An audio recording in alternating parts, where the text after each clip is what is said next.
sarjana hukum, magister pendidikan. Lanjut, izinkanlah kami untuk memperkenalkan diri terlebih dahulu.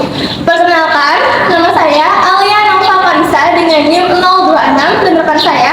Perkenalkan, nama saya Devira Sofia Putri dengan NIM 035. Perkenalkan, nama saya Moren Andiana Zara dengan NIM 001. Perkenalkan, saya Aida Ulirunisa dengan NIM 014. Perkenalkan, saya Umi Lestari dengan NIM 031. Perkenalkan, saya Farida Eshinanti dengan NIM 004. Perkenalkan, saya Intan Lutfi Azza dengan NIM 005. Selanjutnya, saksikan video kami. Saya di sini akan menyebutkan 5 modul ajar yang akan dianalisis oleh kelompok kami. Yang pertama, modul ajar dari SD Negeri 1 Tanjung Kemala oleh Mita Oktia SESPD. Yang kedua ada dari SD Negeri 1 Kagungan oleh Nur Rohmawati SPD. Yang ketiga ada SD Negeri 1 Tanjung Anong oleh Siwi Indriani SPD GR. Dan yang keempat ada Madrasah Ibtidaiyah Swasta Al-Falah Gunung Kasih oleh Rostiana SPDI. Dan yang terakhir ada Madrasah Ibtidaiyah Swasta Nurul Falah Gunung 3 oleh Suhaini SPDI. Baik, di sini saya akan menjelaskan dan menyebutkan rencana judul proposal analisis modul ajar PKN kelas 1 Kabupaten Tanggamus. Rencana judul proposal kami adalah proposal analisis modul pembelajaran PKN kurikulum merdeka berbasis pendekatan deep learning di sekolah dasar. Alasannya yaitu judul tersebut dipilih karena sesuai dengan fokus kegiatan dalam proposal, yaitu menganalisis modul pembelajaran PKN yang digunakan di sekolah dasar berdasarkan kurikulum merdeka. Selain itu, pendekatan deep learning digunakan karena menekankan pembelajaran bermakna, berpikir kritis, refleksi, dan keterlibatan aktif peserta didik, sehingga relevan untuk menilai kualitas modul pembelajaran secara lebih mendalam. Selanjutnya yaitu daftar isi. Rencana daftar isi. Dalam daftar isi terdapat yang pertama ada kata pengantar, yang kedua ada daftar isi itu sendiri. Selanjutnya ada bab 1 yaitu pendahuluan. Di sini ada 3 subbab yang dibahas. Pertama, latar belakang, kedua fokus analisis, ketiga tujuan kegiatan. Selanjutnya ada bab 2, rencana metode. Di sini ada 3 subbab yang akan dibahas. Yang pertama, jenis kegiatan, kedua objek analisis, yang ketiga ada teknik pengumpulan data dan teknik analisis. Selanjutnya ada bab 3, rencana kegiatan. Di sini ada 2 subbab yang akan dibahas. Yang pertama adalah tahapan pelaksanaan kegiatan. Yang kedua ada bentuk kegiatan. Selanjutnya bab terakhir yaitu bab 4, penutup. Di sini ada 2 subbab yang akan dibahas. Yang pertama kesimpulan, kedua saran. Pada bagian latar belakang ini, kami menjelaskan alasan mengapa analisis modul pembelajaran penting dilakukan, khususnya dalam penerapan kurikulum merdeka. Pertama, modul ajar memiliki peran penting sebagai pedoman guru dalam melaksanakan proses pembelajaran. Dengan adanya modul, pembelajaran menjadi lebih terarah, sistematis, dan sesuai dengan tujuan pembelajaran yang ingin dicapai. Kedua, dalam kurikulum merdeka, guru dituntut untuk menciptakan pembelajaran yang aktif dan berpusat pada peserta didik. Oleh karena itu, pembelajaran tidak lagi hanya berfokus pada penjelasan guru, tetapi juga mendorong siswa untuk berpikir, berdiskusi, dan terlibat secara aktif dalam kegiatan belajar. Yang ketiga, pendekatan deep learning diperlukan agar siswa tidak hanya menghafal materi, tapi juga mampu memahami materi secara lebih mendalam dan mengaitkan dengan kehidupan sehari-hari. Dan yang keempat, analisis modul ajar dilakukan untuk mengetahui kualitas serta kesesuaian modul dengan kebutuhan pembelajaran. Dengan analisis tersebut, guru dapat mengetahui kelebihan dan kekurangan modul sehingga pembelajaran dapat menjadi lebih efektif dan bermakna. Baik, kita masuk ke fokus masalah. Yang pertama, bagaimana kesesuaian modul ajar PKN kelas 1 dengan kurikulum Merdeka yang digunakan di SD Kabupaten Tanggamus. Yang kedua, bagaimana penerapan pendekatan deep learning dalam modul pembelajaran PKN kelas 1. Yang ketiga, bagaimana ketercapaian unsur pembelajaran bermakna meaningful learning, berpikir kritis, dan refleksi dalam modul ajar tersebut. Yang keempat, bagaimana kesesuaian tujuan pembelajaran, materi, kegiatan pembelajaran, dan asesmen dalam modul ajar. Yang kelima, apa kelebihan dan kekurangan modul ajar PKN berbasis deep learning yang dianalisis. Selanjutnya yaitu tujuan kegiatan. Yang pertama, untuk menganalisis kesesuaian modul ajar PKN kelas 1 dengan kurikulum Merdeka yang digunakan di SD Kabupaten Tanggamus. Yang kedua, untuk menganalisis penerapan pendekatan deep learning dalam modul pembelajaran PKN kelas 1. Yang ketiga, untuk mengetahui ketercapaian unsur pembelajaran bermakna meaningful learning, berpikir kritis, dan refleksi dalam modul ajar tersebut. Yang keempat, untuk menganalisis kesesuaian tujuan pembelajaran, materi, kegiatan pembelajaran, dan asesmen dalam modul ajar. Yang kelima, untuk mengidentifikasi kelebihan dan kekurangan modul ajar PKN berbasis pendekatan deep learning yang dianalisis. Selanjutnya ada jenis kegiatan. Kegiatan ini merupakan kegiatan analisis deskriptif terhadap modul ajar pendidikan Pancasila dan Kewarganegaraan kelas 1 sekolah dasar berbasis kurikulum Merdeka. Analisis dilakukan untuk mengetahui kualitas, kesesuaian, dan penerapan pendekatan deep learning dalam modul pembelajaran PKN di sekolah dasar. Yang pertama ada observasi. Observasi dilakukan dengan mengamati dan memperoleh modul ajar PKN kelas 1 sekolah dasar yang digunakan guru dalam proses pembelajaran di sekolah. Kegiatan ini bertujuan untuk mengetahui bentuk dan penggunaan modul ajar yang diterapkan dalam pembelajaran berbasis kurikulum Merdeka. Yang kedua ada studi dokumen. Studi dokumen dilakukan dengan menganalisis isi modul ajar PKN kelas 1 sekolah dasar yang telah diperoleh dari guru.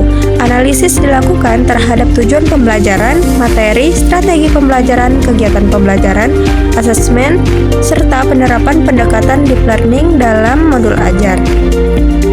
Selanjutnya ada tempat pelaksanaan. Kegiatan analisis modul ajar Pendidikan Pancasila dan Kewarganegaraan kelas 1 sekolah dasar berbasis kurikulum Merdeka dilaksanakan di beberapa sekolah dasar di Kabupaten Tanggamus, yaitu SD Negeri 1 Tanjung Gemala, SD Negeri 1 Kagungan, SD Negeri Tanjung Anum, Mis Al-Falah Gunung Kasih, Mis Nurul Falah Gunung 3.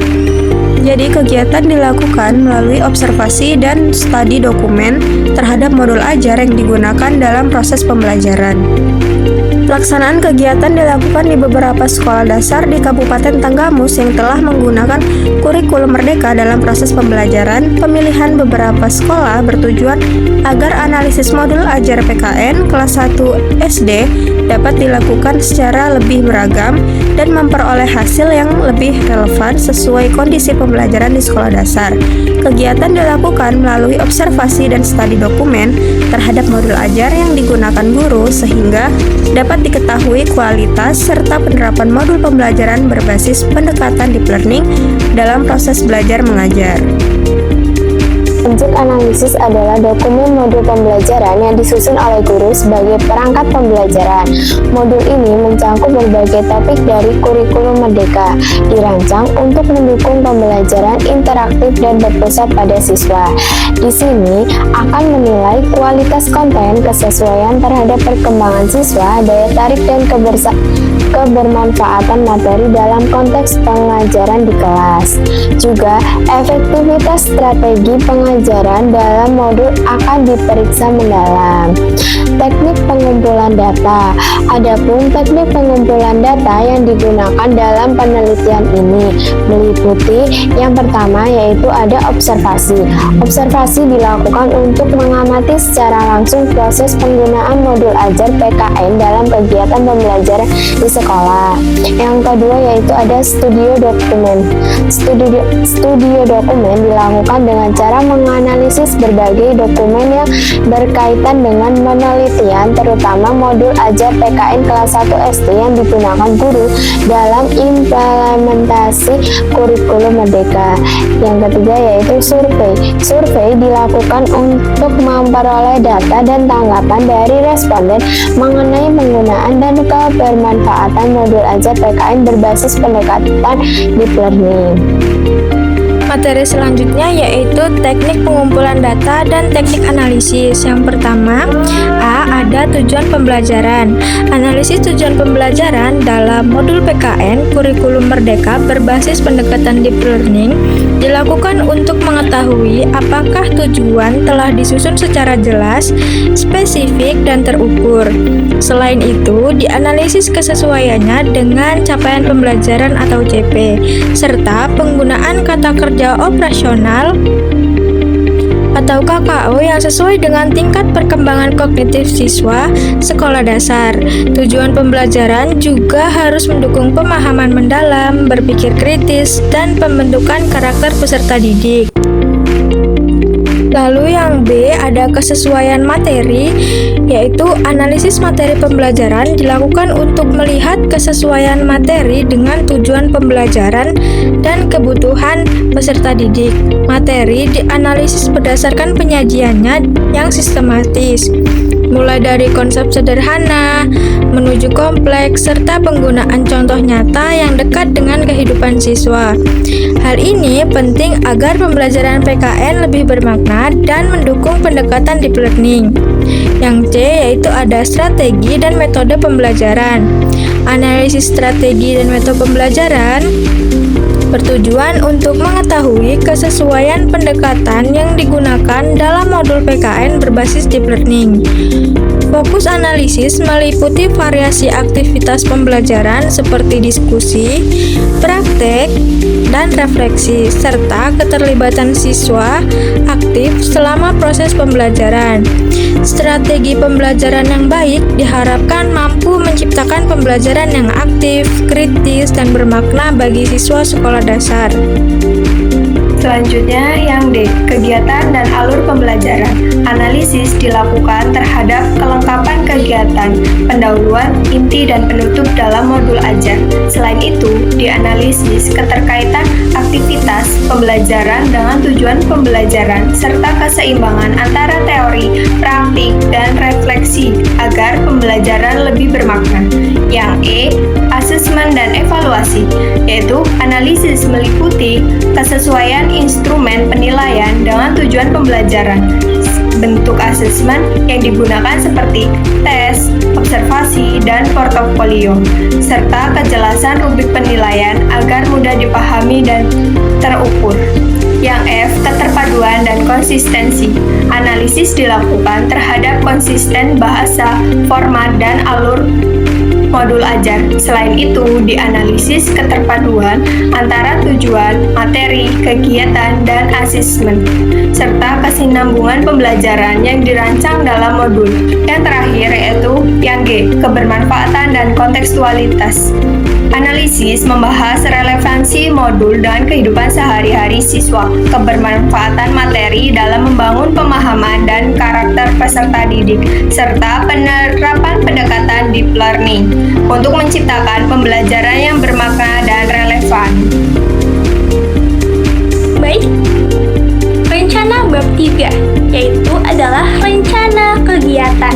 Di sini ada 2 subbab yang akan dibahas. Yang pertama yaitu tahapan pelaksanaan kegiatan.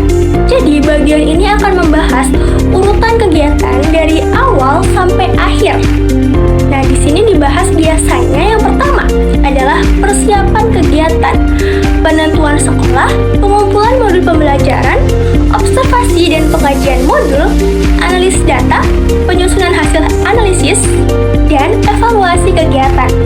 Nah, biasanya dilengkapi juga dengan jadwal kegiatan, terus ada timeline pelaksanaan, lalu ada pembagian tugas anggota, serta yang terakhir ada target penyelesaian kegiatan.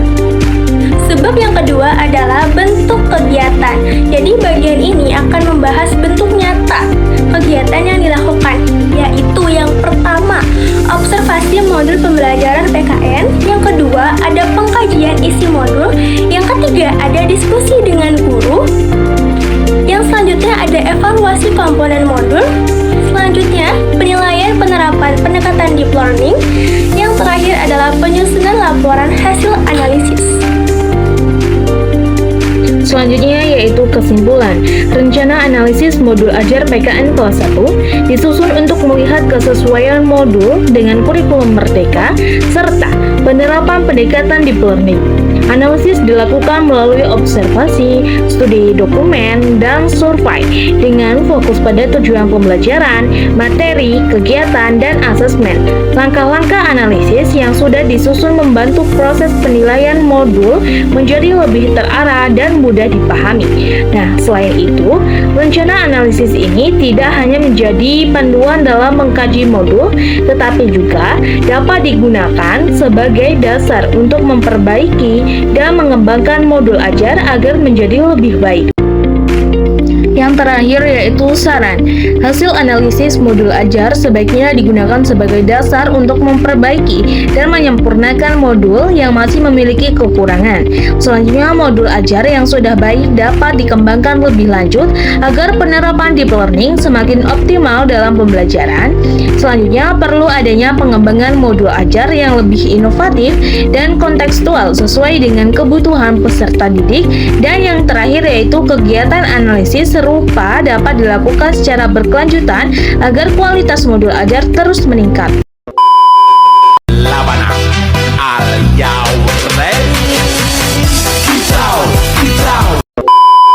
Sekian pemaparan video presentasi dari kelompok kami. Kami akhiri. Wassalamualaikum warahmatullahi wabarakatuh. We got a blast.